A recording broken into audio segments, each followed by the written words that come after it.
Hey, Learning for Good listener. I appreciate you joining me each week to get tips and tricks for nonprofit L&D pros. I love sharing my experience and bringing you top guests from the field. But I'm not the only one doing the work around here. This podcast is edited and produced by my friends at Idea Blossoms.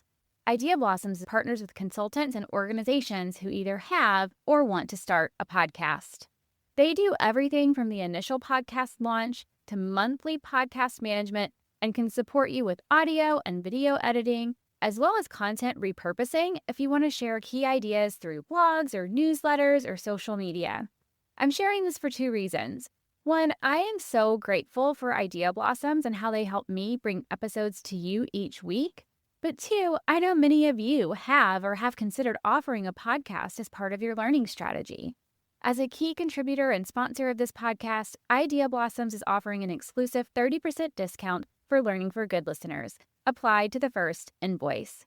They have 2 spots open for 2025, so head to ideablossoms.com or email Rosa at ideablossoms.com to get started. You can find links in the show notes, and don't forget to mention the Learning for Good podcast to claim this incredible offer.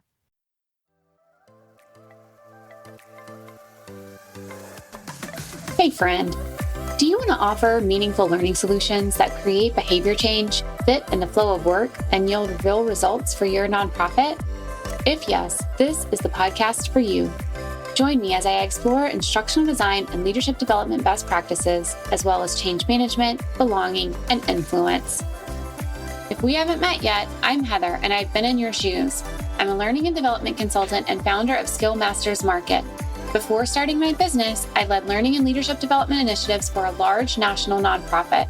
I know what it's like to need to develop your staff quickly and effectively and to build the relationships and cut through the organizational layers to be successful. And I'm bringing all of that to you in this podcast. So block your calendar, turn off your Teams or Slack chat, and let's dive in. It's Learning for Good. I can remember watching TV as a kid, and as soon as the commercial break started, I would jump up and run to the bathroom so that I could make it back when the show came back on. My kids will never experience that because they can simply pause the show. I can remember walking through Blockbuster, searching for the perfect movie to rent, watching it, making sure to rewind it, and returning it in a set amount of time to avoid fees. And my kids will never experience that. They can simply search for the movie right on our TV screen. I can remember taking a disposable camera to every memorable event and taking so many pictures, not knowing if any of them would turn out. And then taking them to be developed and waiting days to go back and pick them up to finally see the results. And my kids will never experience that either. They can take pictures on their phone and see immediate results. Our world is constantly evolving.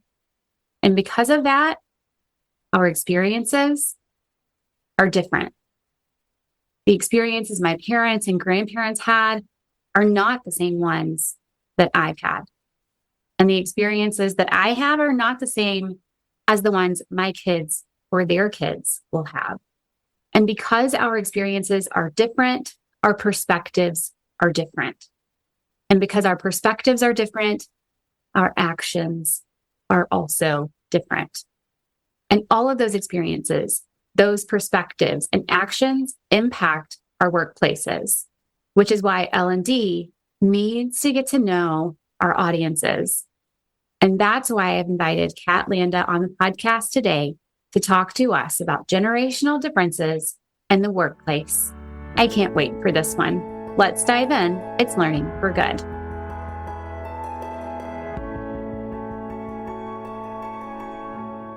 Kat Landa is the Senior Vice President of Talent Solutions at Dickerson Bakker. Kat brings 22 years of nonprofit fundraising and marketing experience to her work of partnering with nonprofits to recruit the talented professionals and leaders they need. Kat has also been responsible for developing and executing multi-channel fundraising campaigns for over 100 charities across the U.S. and Canada, raising over $65 million. Her clients across these disciplines have included IKEA, Nissan, Blackbaud's Conterra, World Vision, Mercy Ships, ARP, and Jews for Jesus. Kat is also a certified fundraising executive, a two-time technology startup alumna, and now a certified spiritual director. Kat excels at growth strategy and leveraging the intersection of talent and mission. She speaks frequently in the industry around talent, faith, and leadership. Kat, welcome to the show. Hi, Heather. Great to be here.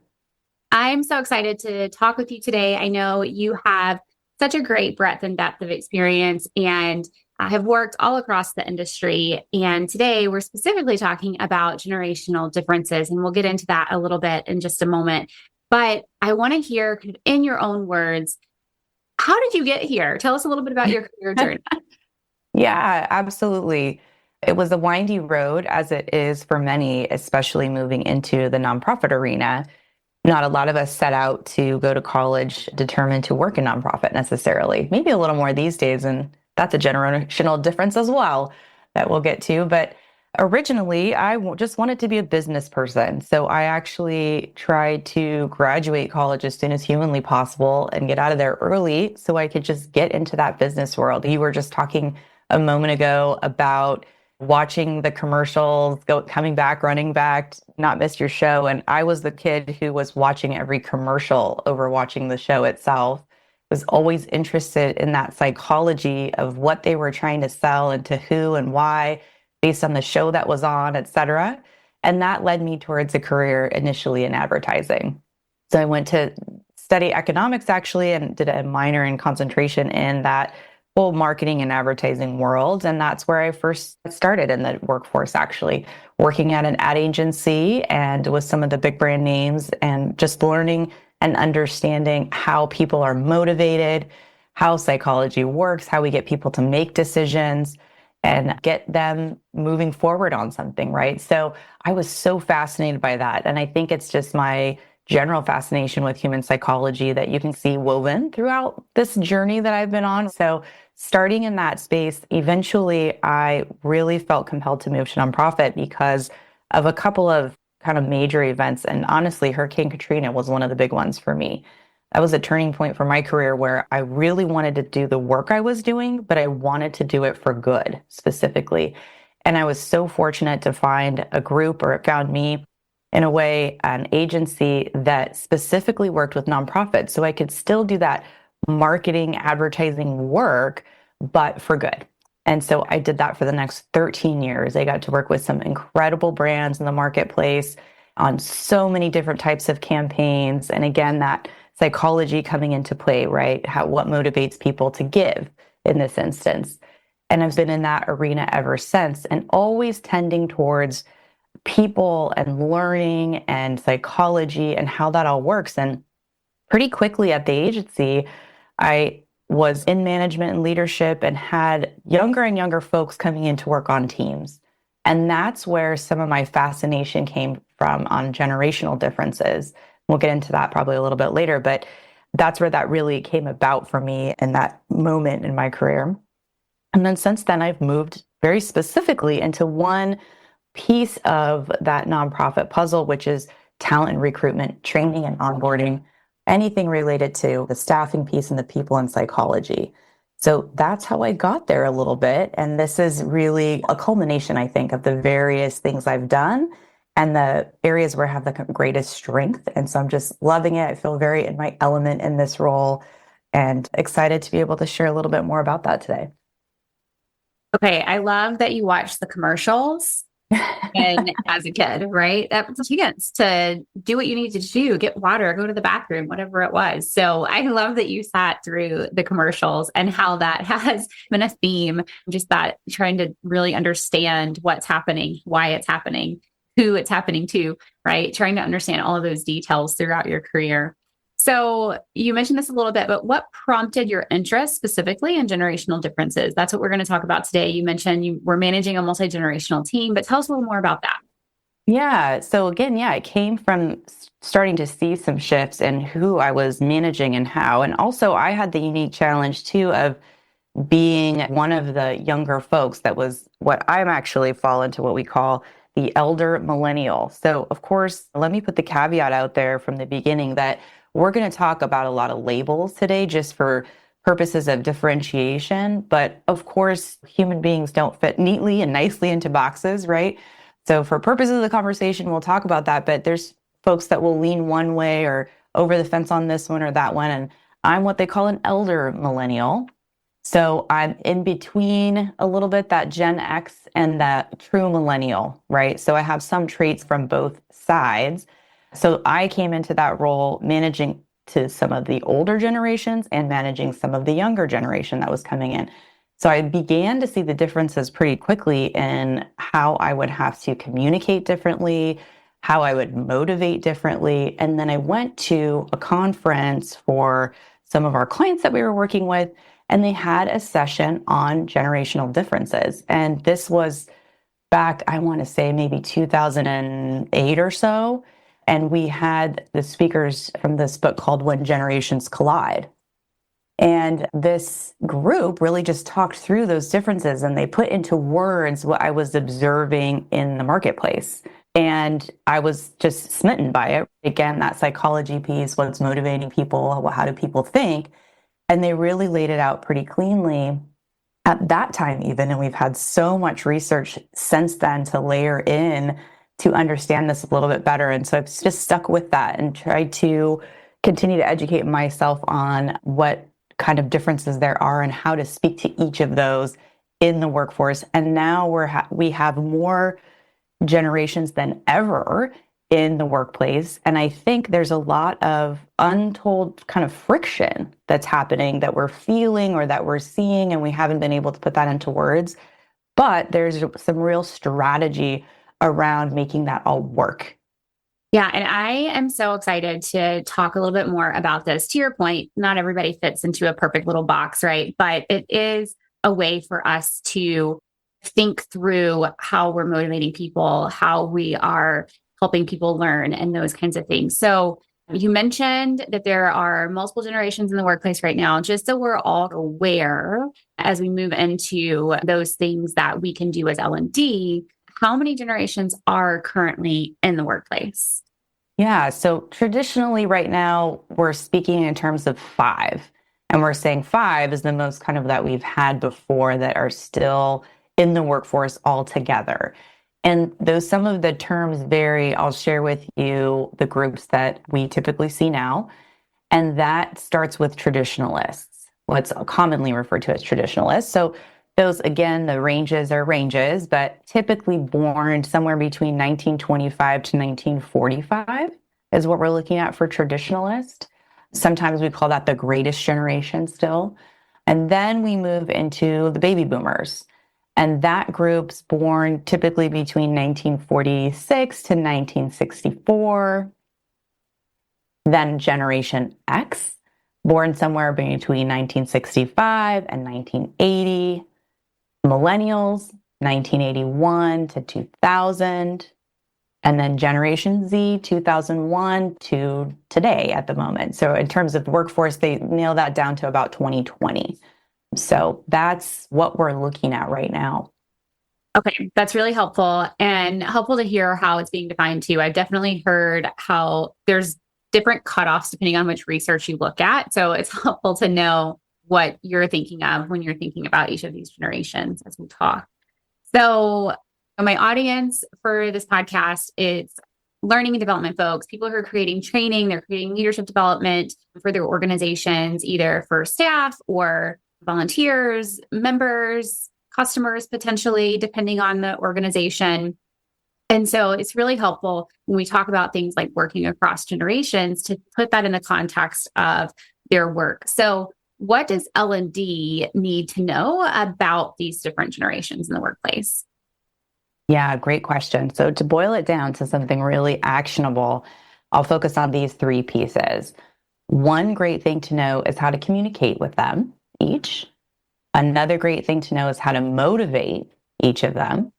And then a third thing I would say is the worldview that they're coming from, right? So I'll start with that worldview piece, and let's just walk through these folks. So you have that sort of traditionalist greatest generation. The worldview, of course, shaped by historical events, by their own generational differences from the generations before them, and so forth. So worldview tends to be a little bit more of an obedient to a source versus individualistic. And I'm sure you can reflect on that and see that and what, you've experienced or observing others.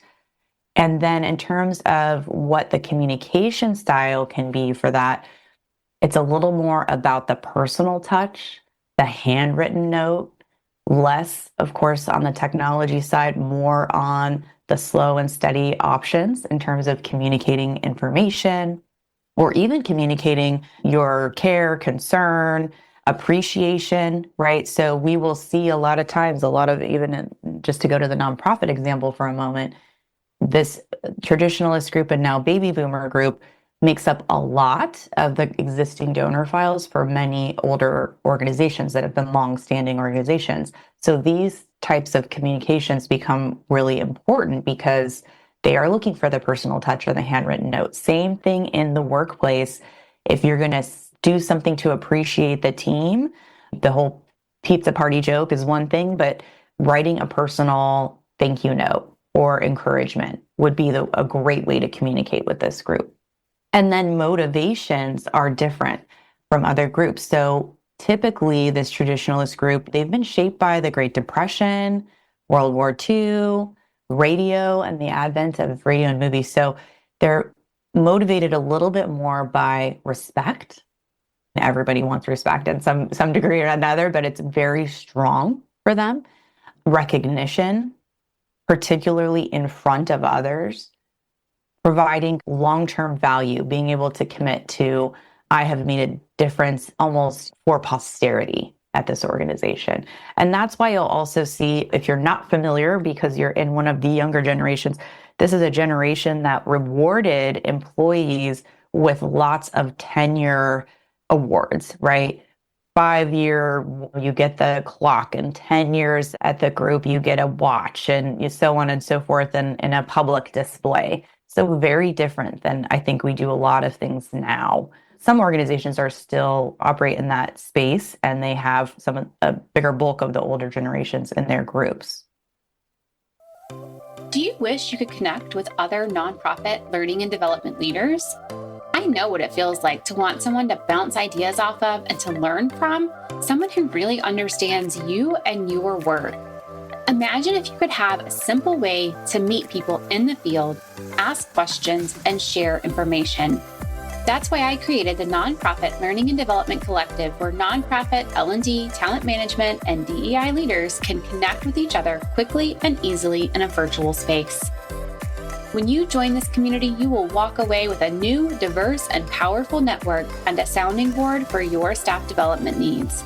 So if you're ready to exchange ideas and collaborate with your peers, come join the Nonprofit L&D Collective.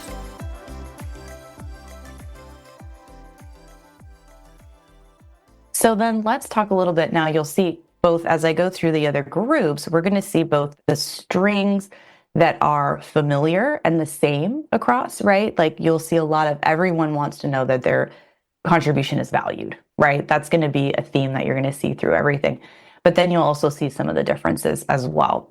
So if we move into the baby boomer group, we're going to see the worldview a little bit different. They've been shaped by things like Vietnam War, the civil rights movement, Watergate, a lot of different things. And the worldview is slightly different there. Achievement comes after you pay your dues, or there's a sacrifice to success. It's a little bit different mindset from the traditionalists, and definitely different from some of the mindsets we're seeing today in the younger generations. So when you have someone like this in the workforce and in management, they may be evaluating other generations a little differently. Like this pay your dues thing comes up a lot when I'm working with folks who are looking for a new placement somewhere. This is an issue in often cases. They've been somewhere, they're achieving, they're hitting all the goals, but they're being told by leadership, well, you just haven't been here long enough, haven't paid your dues. So they go on to the next organization who's willing to break out of that mold, right? So it's really important to know that that mindset is still there. Communication-wise, whatever is more efficient This is when efficiency really started to come into play. This is also where a little bit more of the workaholism came into play. This group really, I've heard several commentaries about how baby boomer generation was really a lot of rebellion against the parents' view and that those traditionalist views. So you'll see some real differences there. But whatever is most efficient in terms of communication, and it crosses multi-communication tools, right? So phone, face-to-face, email was not quite strong here until now, of course. But originally, when these folks were hitting the workforce, that wasn't even a piece of an option. So they can flex, essentially, is what I'm saying there. And they're a little bit more motivated by some of the company loyalty that we talked about previously, but also teamwork and also duty. Baby boomers tend to feel somewhat individualistic, but they also are very much together as a generation, if that makes sense. They sort of bond together, particularly when they're together in a company or together in a private setting where the baby boomers were together, and they identify with each other a little more than some of the other generations do, especially now. And then moving on to Gen X, right? So we've got our Gen X group coming in behind those baby boomers. Again, there's always a sense of honoring the past, but really breaking free and becoming more independent. And that really came to light more with Gen X. A lot of independent streak here. The worldview is shaped a little bit more by certain events like the fall of the Berlin Wall and the dot-com boom. This is a huge piece for Gen X, right? They're sitting right in the middle of this giant shift towards digital and technology. So the worldview there is favoring a little bit more of diversity. They're a little quicker to move if their employer fails to meet needs and expectations. Their communication style is, again, efficiency, but now we're talking about all the new ways and methods that we can communicate. I would say Gen X still defaults to, let's say, phone call versus text. Now, we all know examples that are the exception to that, but as a group, they default a little bit there. And what motivates them? So when you're building training plans, when you are rewarding this group, they are a little bit more motivated by that work-life balance. This is where we start to see that come into play. They've seen how the boomers did things. They were the children of that group, right? In many cases, and mom and dad weren't around. They were constantly working. They were not available. And they started to say, hey, I want to do that a little bit differently. And it's more important to me to be able to balance things a little more carefully. Personal and professional interests start to come more into play here than the company's interest. So again, when we're addressing them as a group in the workplace, we have to change our messaging and our method a little bit to bridge that gap between this full total loyalty to a company to now we're really breaking away from that at this point. Millennials. I can speak to this one a little bit, being the oldest millennial on the block. Our worldview is shaped a little bit more by 9/11. Tragic events like 9/11 or Columbine, and really the full advent of internet, of full availability and always on access, right? So that worldview is just different coming out of those things. And you'll see the trend continue that loyalty to company and so forth turn into, I want to be an individual. I want to have a little more fun. I want to have a little more balance. And if I don't like what I'm seeing here, I'm going to move. I'm not married to this organization. So with that in mind, we got to communicate a little bit differently now. The methods of communication for this group, and now you're starting to see as an L&D professional, once I build something that fits all these different generations, I also have to communicate it out in a number of different ways to reach all of these individuals, right? So our communication style for millennials starts to include instant messaging, text, and other chat functionality, right?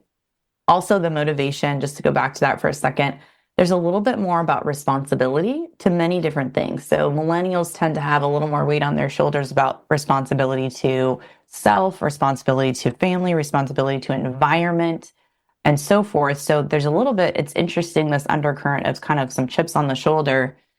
And they're looking for a unique work experience. They're looking for a more tailored, a more custom. It's that often millennials are characterized as being really self-focused, to be honest, right? Self-centered in a lot of ways, like cater this whole thing to me. Because, you know, that we've talked about that Gen X rebelling against the boomers a little bit and wanting to not be so strict and so forth. But then we end up with the millennial group that hasn't all had a lot of very strict boundaries. And so they're looking for something that's a little more focused exactly how they'd like it to be. Again, I'm overgeneralizing and I can speak to this because I am one. We're not all just, lazy and skip around and jump around and those types of things, but there are some different types of ways to motivate and talk to us as a group. And then probably the least studied, but most newest and most interesting is this Gen Z group coming into the workforce. There's been so much backlash and articles and I don't even hire Gen Z and so on and so forth. And the reality is that happens almost every generation. It's a little more in our face now because we're adding the social media element and so forth here for Gen Z. There's just an abundance of information, right? But really, as every generation has entered the workforce, I've seen some amazing article polls from as early as, I want to say, like maybe early 40s to 50s, where similarly titled articles about this, so-and-so generation coming into the workforce and they're, lazy and they don't want to work, right? So it happens every time. It's a little more in our face right now because they're the newest. And again, they're the most different to what we started with several generations ago. They've been shaped more by life post 9/11. They also experienced the Great Recession as kids early on, and they've had that, native technology use. So all some very shaping things that they've gone through. Their worldview is so much about self-identity. They're addicted to devices. And these are just legitimate facts that we can back up. They prefer to work with millennial managers because that gap is getting so big between what's happening from either boomers, Gen X, or Great Generation, all the way to them. So they really love to and prefer to work for the millennial manager. Their communication style is almost everything that they don't have to talk to you live. So that's going to be email, which is even less and less used here, but it's going to be social and it's going to be chat and instant messaging. It's going to be text. Those are some of the key ways to get there. So on a Slack or so forth, I have some colleagues that they don't even barely check the email or they don't even check the text. They're purely on instant message through one app or another. This group is a little bit more motivated by that, again, personalization, individuality. The thing that kind of strings throughout on that is they most value that fact that you have a vision for where the company is going, that they can see that they're a part of it, that they understand that there's no closed door information, but you're consistently communicating to them, here's where we're headed, here's why you're on board with us, here's what's in your future. So that Gen Z and millennial really want to hear that very clearly. So as you're, again, putting together training plans, retention, anything like that, those become really important to make sure that we know. So I know I just gave you a whole lot, and I'm really just scratching the very surface of that. But even if it's a win, if you start to just understand a little bit about how people think differently, and that way we can tailor what you need to develop for them to those different needs. Does that make sense? It does. And I find all this just so fascinating. And even as you're talking, I can see how these different generations have impacted the workforce, have impacted what we are focused on in the workplace as well. So if you think about this shift towards personalization that came more and more with millennials and Gen Z, and it's like in L&D, we talk so much about personalized learning journeys and things like that. So you can start to see how these things start to impact the workforce. Even you mentioned Gen Z, they want to be part of the vision. They want to see the vision. They want no closed doors, right? They want that transparency. And there's a huge push for transparency and kind of all things corporate, all things HR. And so you can see how these differences that as generations start to enter the workforce, become a larger part of the workforce, how it starts to push change across the workforce as well. So all of that being said, learning and development, how does understanding these different generations and learning more about what their needs are, how to motivate them, those kinds of things. How will that impact our work in L&D? Are there things that we should be doing differently as we kind of uncover some of this information? Yeah, let me talk specifically about some methodologies that are helpful, just again, based on that kind of primer. So I'm going to skip to the baby boomers just to start, but talking about methods for how can we communicate and teach differently, methods on the baby boomer side are going to include a little more of that classroom style training, workshops, seminars, a printed manual, formal documentation, right? So that is a way that we can do that. And I guess what I'm setting up to say is we have to continue to tailor per generation. So it means that our programs have to be a little bit more thick, right? So we have to include something for everyone a little bit if we really want to get through to everyone in the organization. For Gen X, that means e-learning, on-demand courses, some of that hands-on and practical training, and ongoing coaching and mentorship. If we're not doing that in that Gen X group, we are missing a huge piece of overall efficiency, productivity, et cetera. And it's hurting us in terms of retaining these folks going onward. And then millennials, similarly, even more different, right? As we're getting into more of the micro learning. And we want to cater to that micro learning, really short, engaging content with your key points and priorities. Gamified training and interactive kind of modules are most helpful with this group.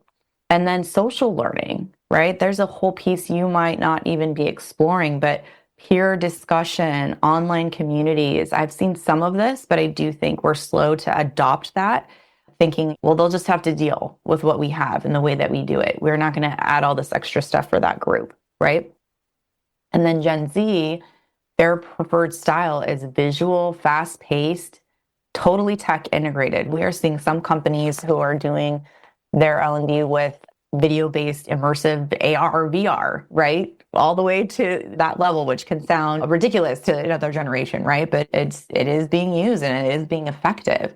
And then it's really bite-sized. So we're getting that short attention span piece, and the way our brains have started to evolve is we're looking for those short, sweet, bite-sized amounts of information.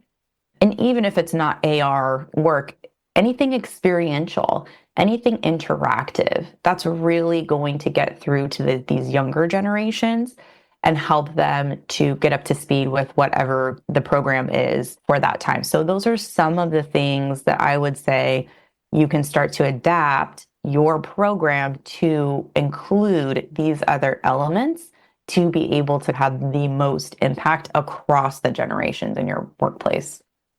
Yeah, that makes so much sense. And I have definitely seen organizations offering different methods, different modalities to reach different audiences, but it's hard when you're trying to scale a training too, right? So who is this audience for this particular learning experience, and what are the best ways to reach them? And a lot of times it's not a single way. It's incorporating different things into some sort of blended offering to make sure that you're meeting people where they are.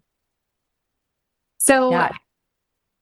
Kat, any final words of advice for anyone who's listening who's like, I want to know more about that, or I want to, explore this further? Any final words of advice for them?